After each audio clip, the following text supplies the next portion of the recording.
The clashes in southeastern Ukraine are not the only challenge the country is facing right now. Just how to keep the lights on is also a key issue. Let's have a look at the map for you. Atomic plants constitute a big part of the state's total energy system. And now Kiev's interim authorities want them to be supplied with U.S. nuclear fuel.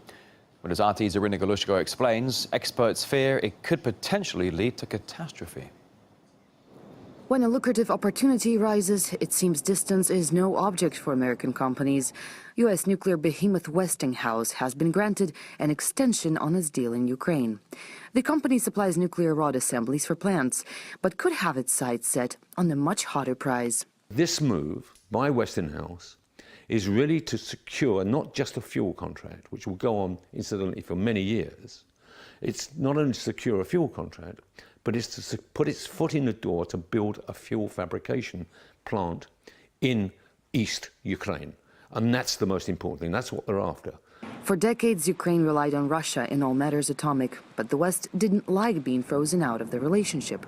The European Union felt there was too much dependency upon the Russian Federation for the Ukrainian energy situation, and it was trying to wean the Ukrainians off of Russian technology, whether that's right or wrong, off the Russian technology and the Russian dependency, not only just in gas, but also in this nuclear field, the electricity generation.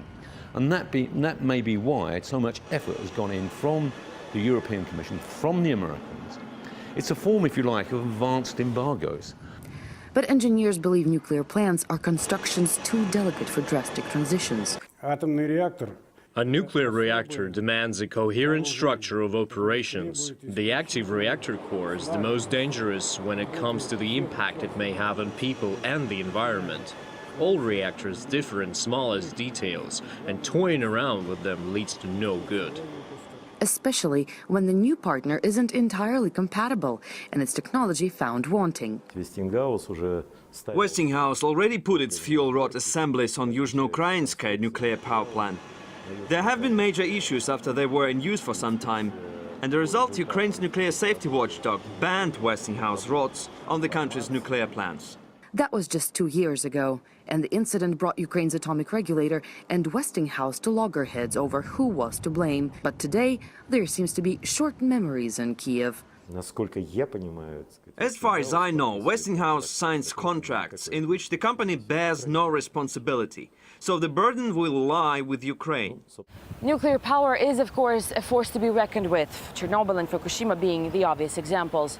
Yet Kiev's actions seem to be dictated by politics rather than risks, even though the consequences will affect not just Ukraine, but an entire continent.